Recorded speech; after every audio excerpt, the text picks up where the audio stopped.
Questions हम देखेंगे जो कि आए हुए क्वेश्चंस हैं CSIR नेट में।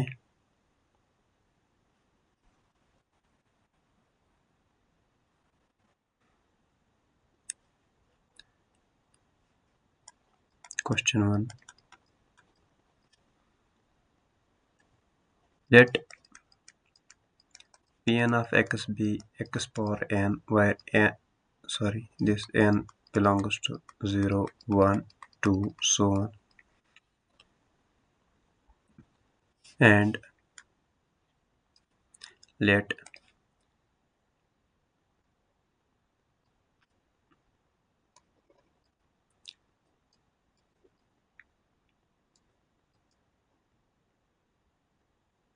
this be denote the span of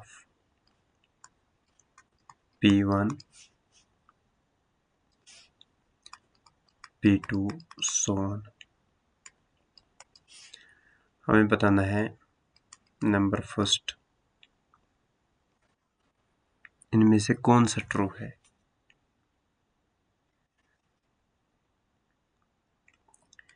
number first, which of the following is or true? Number first, P is the space of all continuous functions.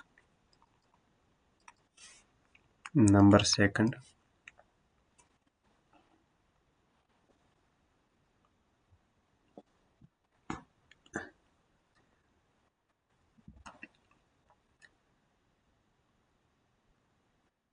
this P is the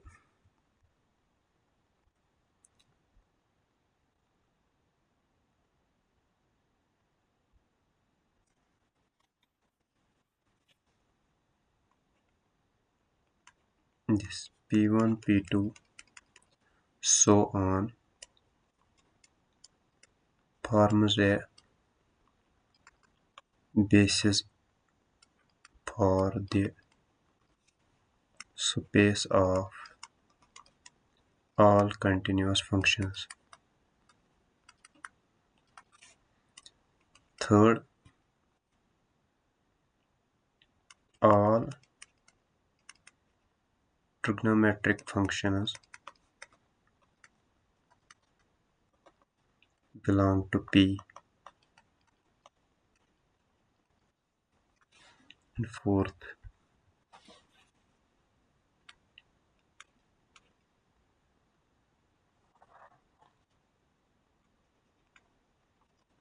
इनमें से कोई नहीं।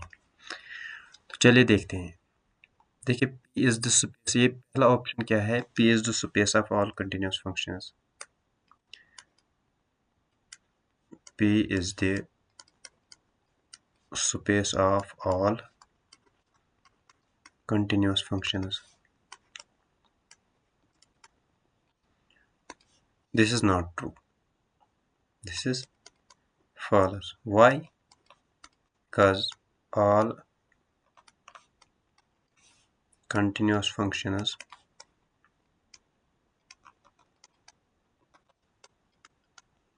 need not be polynomials. For example, P of नहीं f of x ही लिखते हैं, mod x ये मत है पॉलिनोमियल, या e पावर x, ऐसे फंक्शंस ये पॉलिनोमियल्स नहीं है। तो पहला डिस्कार्ड हुआ, A is not true। ठीक, A is true। दूसरा देखते हैं, P forms the basis for the space of all polynomial functions।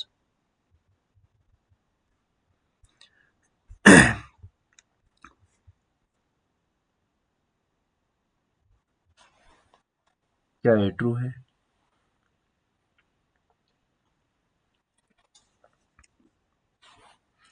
ये भी फॉल्स है, क्यों?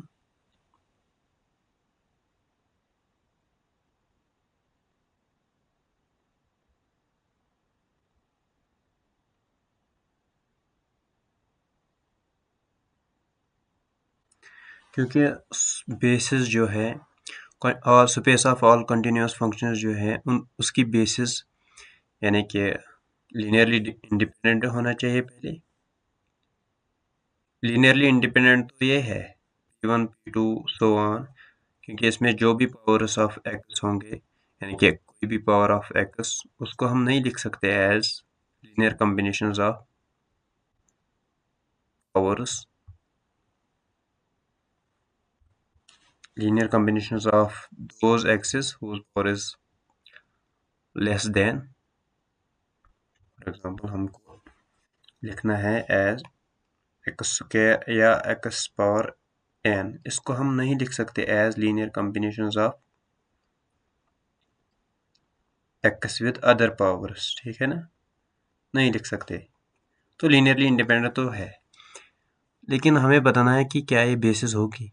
नहीं, बेसिस भी नहीं होगी। क्यों नहीं होगी? क्योंकि space of all continuous function उसको जो जनरेट करें यानी कि इसकी बेसिस जो होगी वो इस पूरी की पूरी स्पेस को जनरेट करनी चाहिए, है ना। लेकिन यहाँ सिर्फ पॉलिनोमियल्स है। Polynomial itself, the space of polynomials that is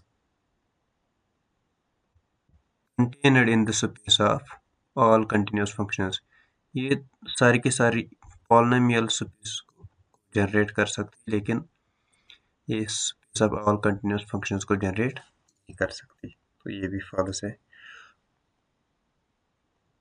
ठीक है ना। हाँ, लेकिन लीनियरली इंडिपेंडेंट है ये, ठीक है ना। ऑल ट्रिग्नोमेट्रिक फंक्शंस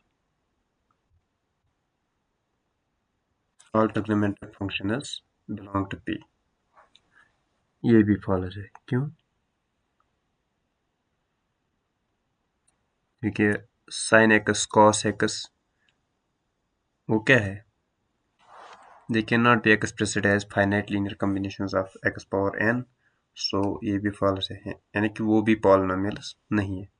ये नॉन लिखना यहाँ पे ठीक नहीं है, इसके बदले हम लिखेंगे P1 P2 so on are linearly independent, तो ये ट्रू है।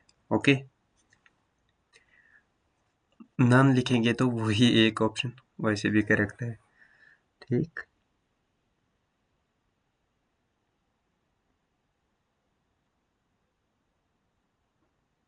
is are linearly independent in the vector space of all continuous functions in the vector space of all continuous functions on R.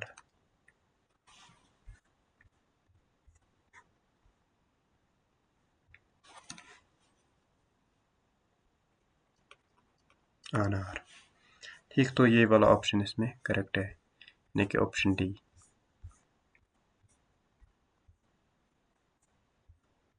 Option D is correct.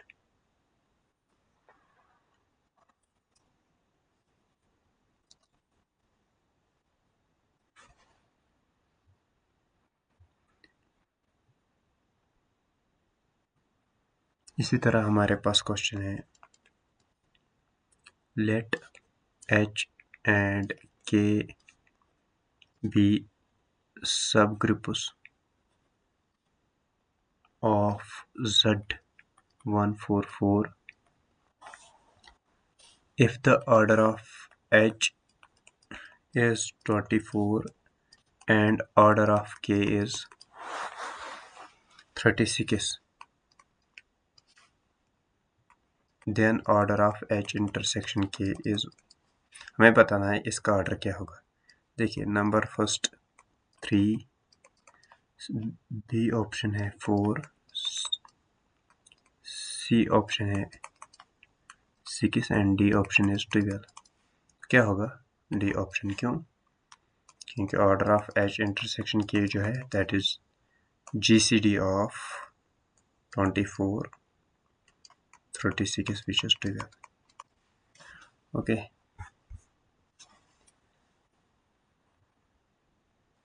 इसी तरह question है let f be a real valued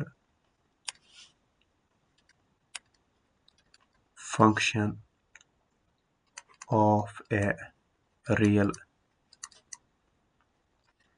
variable such that fn of 0 is less or equal to k or in for all n in n for all n in n where this k is positive real number.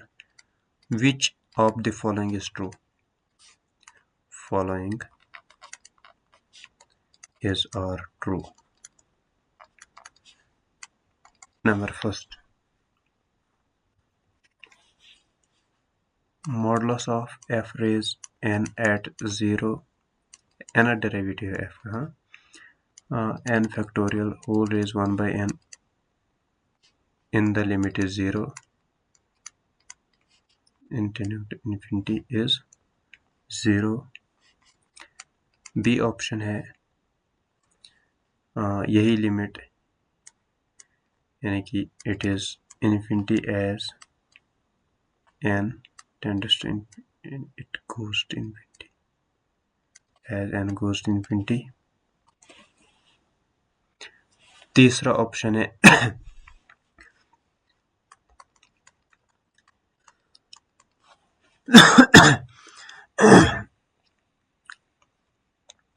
this fn exists for all x in R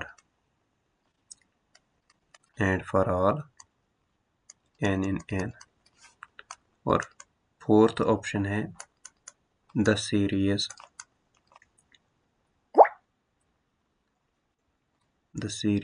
summation fn at 0 over n minus 1 factorial is absolutely convergent. देखिए पहला option क्या है वही निकालेंगे हम.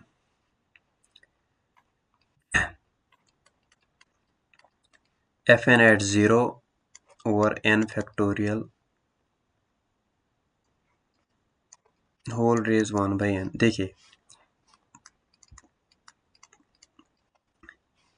ये limit inequalities preserve करता है ना.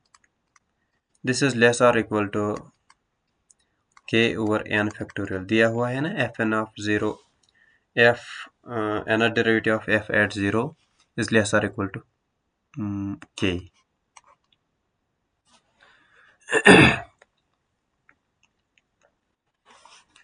नीचे क्या आएगा हमें है fn of at 0 is less or equal to k for all n in n. so in the limit भी ऐसा ही होगा है ना. so ऊपर पावर में क्या है फिर 1 by n भी है ना. 1 by n k is positive so it will be limit n tending to k power n factorial power 1 by n. और वो किसके बराबर है नीचे तो इन्फिनिटी आएगा. सो ऊपर फाइनाइट क्वांटिटी है या 1 आएगा वो 1 ही आएगा और नीचे इन्फिनिटी तो ये लिमिट किसके बराबर आएगा 0 के बराबर. तो पहला ऑप्शन करेक्ट है ना. दूसरा देखिए दूसरा तो डिस्कार्ड हुआ क्योंकि इन्फिनिटी दिया हुआ है इसने तो दूसरा नहीं है. fn f x exists for all x in R हमें 0 पे दिया हुआ है कि ये एग्जिस्ट हो रहा है और बाकी एक्सेस के लिए हमें कोई इंफॉर्मेशन नहीं है तो ये भी डिस्कार्ड हो रहा है. The series this is absolutely convergent where this sum runs from 1 to infinity. चलिए देखते हैं वो D option, fn of 0 over n minus 1 factorial, ये किसके बराबर, ये दिस इज लेस और equal to k over n minus 1 factorial, और यहाँ भी सम लेंगे n running from 1 to infinity, n running from 1 to infinity. Comparison test से ये किसके बराबर आएगा, k times summation n running from 1 to infinity, यहाँ मॉडल्स भी दे सकते हैं आप, मॉड के बाहर आएगा, and this will B 1 over n minus 1 factorial, वो किसके बराबर है, मॉड के summation.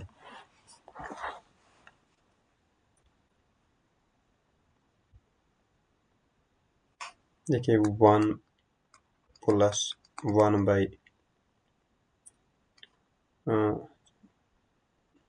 1 plus 1 by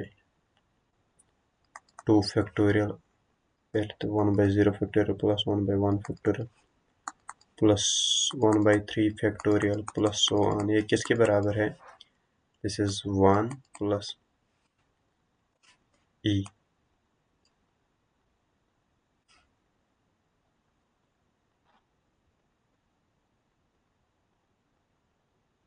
to the power 1 which is 1 plus e, और वो क्या है, this is 1 plus e and that is finite, finite है तो फाइनाइट ही है ना, that is finite। ये पॉजिटिव था तो मॉड हटा सकते हैं ना, के भी पॉजिटिव है तो मॉड हटा सकते हैं, तो ये इन ओवरऑल किसके बराबर रहेगा, K plus K E which is finite, hence D option is correct, यानी कि ये एब्सोल्युटली कन्वर्जेंट है, द सीरीज कन्वर्जेस एब्सोल्युटली।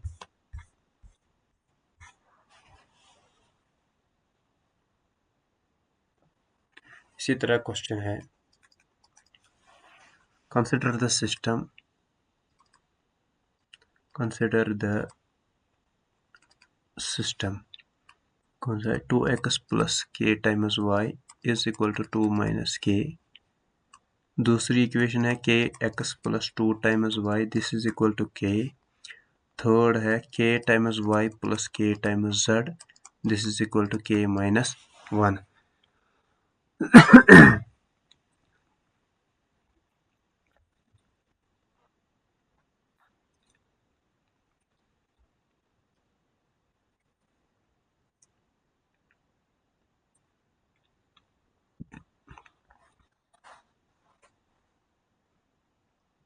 हमें बताना है इन 3 unknowns and 1 real parameter k the system is consistent for which values of k।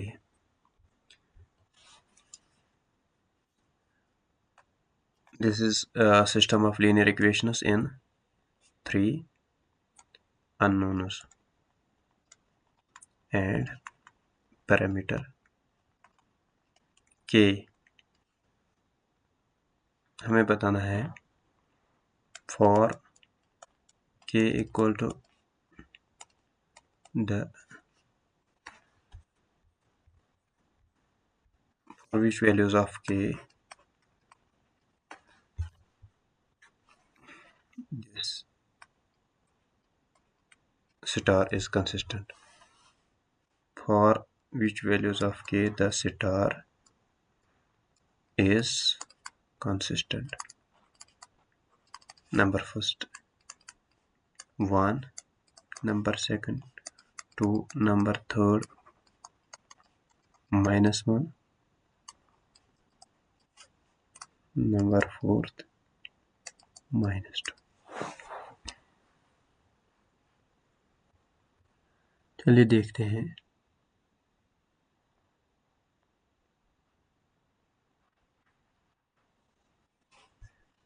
देखिए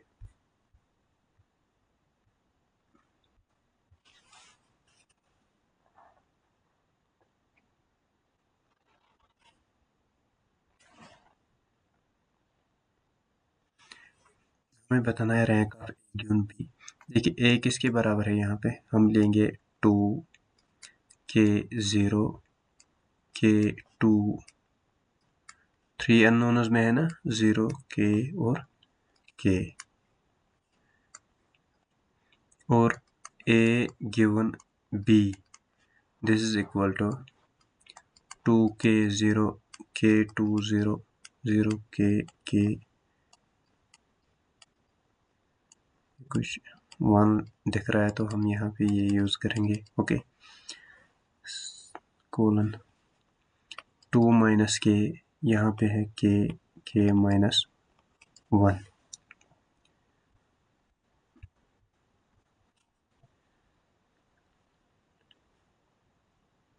अगर आप इसको देखेंगे, determinant of A is 2 times 2k 2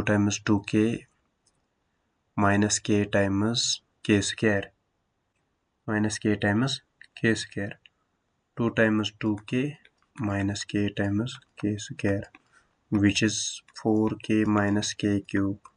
Okay, minus k cube is k times 4 minus k square, है ना, k times 4 minus k square। इसको आप लिख सकते हैं as k times 2 square minus k square which is 2 minus k into 2 plus k।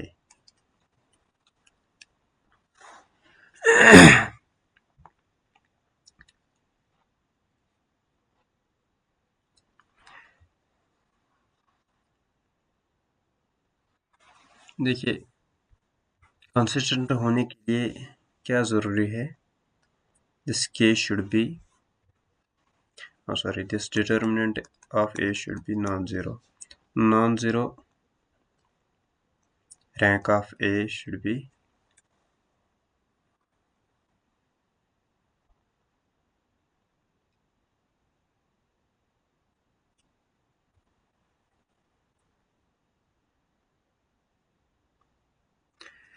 equal to rank of a given b। so rank of a यहाँ पे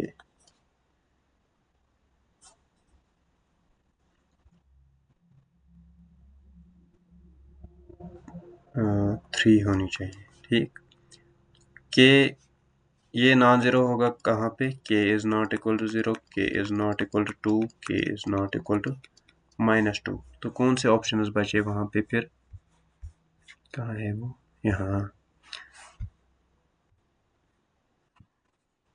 is consistent inconsistent किन के लिए है, k is not equal to 0, is not equal to 1, sorry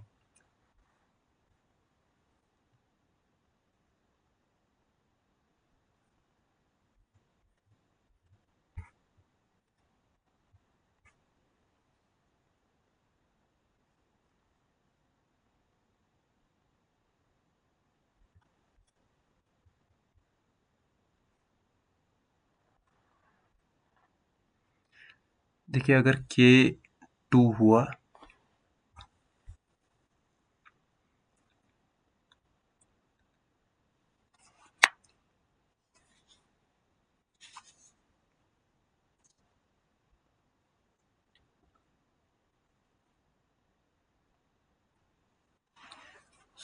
consistent होगा ये किनके लिए, बचे कौन, k is not equal to 1 and k is not equal to 2 and -2 and 0 भी नहीं होना चाहिए। तो फिर कौन बचे, ये, इन दोनों के लिए ये कंसिस्टेंट है, अदरवाइज ये इनकंसिस्टेंट है ना। अगर डिटर्मिनेंट नॉन ज़ीरो होगा, यहाँ पे ये नॉन होमोजीनस है ना, नॉन होमोजीनस कहाँ है, हाँ ये 2 minus k minus 1 non homogeneous system of linear equations. तो इसको हम कैसे देखते हैं,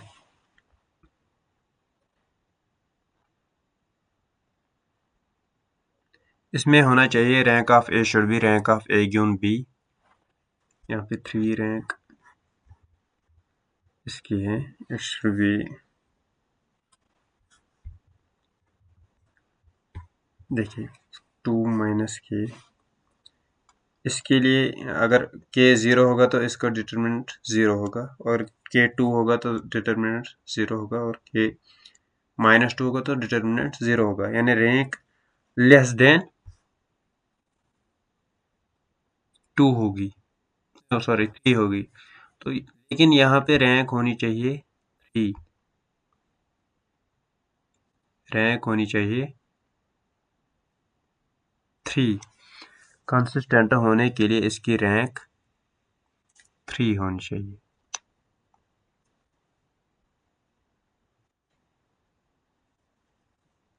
तो कब कंसिस्टेंट होगी? k should be non zero, should be not equal to, and k should be not equal to -2। इन 3 वैल्यूज के बगैर कोई और वैल्यू k का होगा तो सिस्टम इज कंसिस्टेंट। 1 होगा तो कंसिस्टेंट है, -1 होगा तो कंसिस्टेंट है। ओके, मैं खुद कंफ्यूज हुआ था यहाँ पे, इसलिए थोड़ा सा। अब एक क्वेश्चन है और,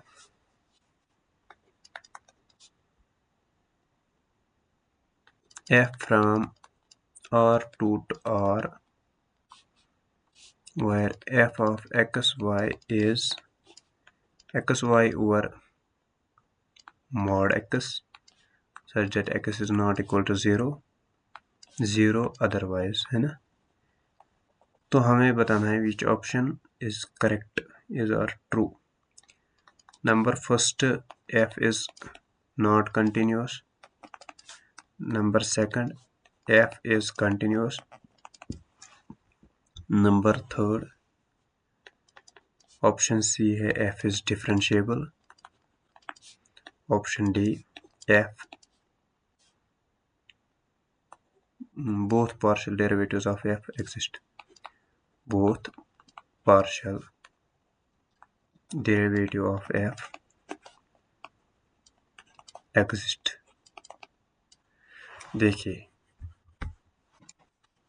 solution, f is continuous ये तो है, क्योंकि अगर आप देख लें limit x y tending to 0 0, f of x y minus f of 0 0 it is equal to limit x over mod x times y minus 0 which is equal to x over mod x plus minus x है ना, क्योंकि x tend कर रहा है 0 को, यानी कि exactly 0 नहीं है तो प्लस माइनस 1 है। x 0 नहीं है तो x और mod x किसके बराबर है? प्लस माइनस 1, यानी कि ये किसके बराबर है? mod y limit where this y tends to 0, तो किसके बराबर है? 0, which is equal the limit which is equal the value at 0, x not equal to 0, यहाँ पे मैं भूल गया, y not equal to 0।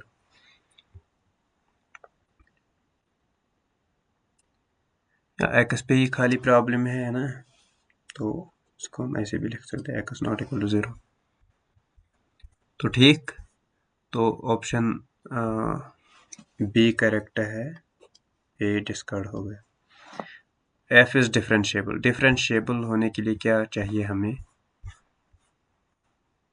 पहले ऑप्शन डी देखेंगे, both partial derivatives of f exist. देखिए हमें होना चाहिए limit h tending to 0, choose h such that h is positive, f of h comma 0 minus f of 0 0 over, ये किसके है? F x निकालने के लिए, over h, this is equal to 0 minus 0 over 0 times which is h और plus minus h और y की जगह 0, तो इसके बराबर है limit h tends to 0 which is 0। इसी तरह limit k tending to 0 f of 0 comma k minus f of 0 0 over k which is 0 x 0 है तो फंक्शन का वैल्यू क्या है 0, विच इज 0, और f 0 0 तो 0 है, और k limit k tending to 0 which is 0, तो बोथ पार्शियल डेरिवेटिव्स एग्जिस्ट, ये भी करेक्ट है।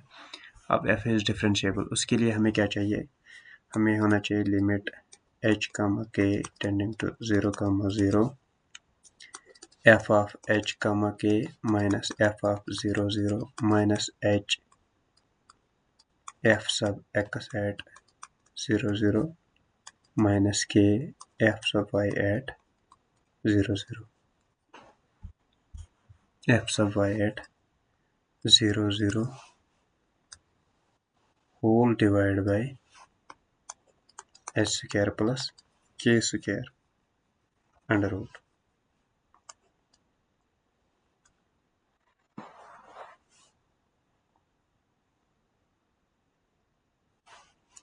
में क्या होता है, mod of h minus k tending to 0 0।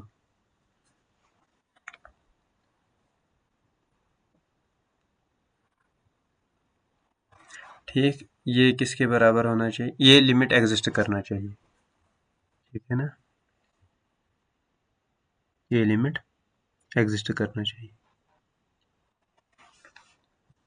F सब वाई एफ सब एक्स वो तो 0 ही है ना, निकाले ना अभी हमने, तो ये किसके बराबर है, limit H K tending to 0 0 F of H K, H over mod H times K, बाकी तो जीरोज है, under root of H square plus के स्क्वायर।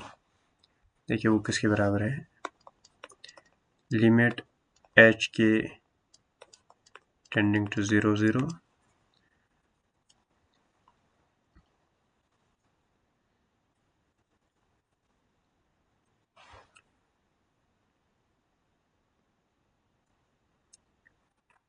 अगर के को हम कोई पाथ ले लें, हम चूज करेंगे यहाँ पे पाथ एम एच स्क्वायर, के इज एम एच, के इज एम एच,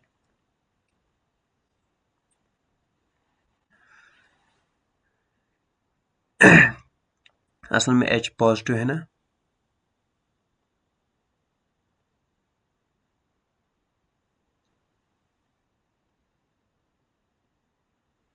नहीं एच पॉजिटिव नहीं है, एच टेंड कर रहा है 0 को, है ना, लेकिन हम एच को पॉजिटिव ले सकते हैं, क्यों, यहाँ से हम करेंगे काम, हम एच को पॉजिटिव रखेंगे और के को एम एच लेंगे, ये पाथ चूज करेंगे, तो हमें क्या आएगा, मॉड एच एच कैंसिल हो जाएगा उस टाइम, तो ये बच जाएगा m times h over under root of H square plus के स्क्वायर।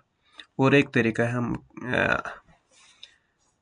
एच को ले सकते हैं आर कॉस थीटा एंड के को चूज कर सकते हैं आर साइन थीटा, उस टाइम ये किसके बराबर आएगा,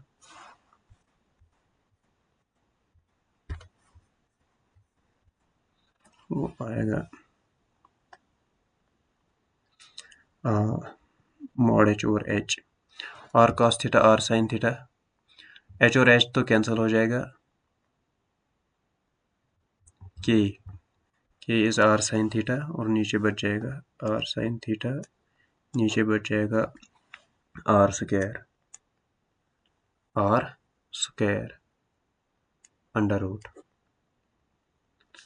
are square cos square, r square, ये तो ये और ये कैंसिल हो जाएगा, आर कैंसिल हो जाएगा, तो ये थीटा पे डिपेंड करेगा, तो ये लिमिट एग्जिस्ट नहीं कर रहा है ना, ये भी तरीका है, और यहाँ से ये भी तरीका है, दिस गिव्स,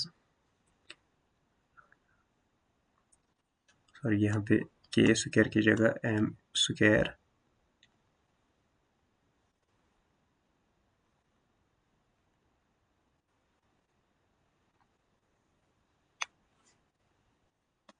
एच स्क्वायर है ना, m square h square, h तो बाहर आ जाएगा, लिमिट h अब एक ही है ना, h tending to 0 m h divide h times 1 plus m square under root, h और h कैंसिल हो जाएगा, this will be m over under root 1 plus m square depends on m, so the limit does not exist.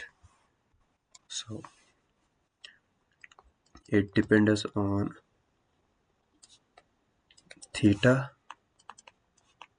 it depends on m, limit does not exist.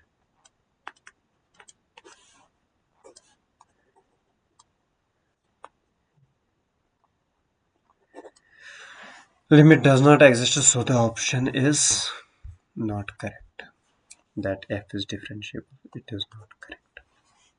ठीक है, चलिए आज के लिए इतना ही.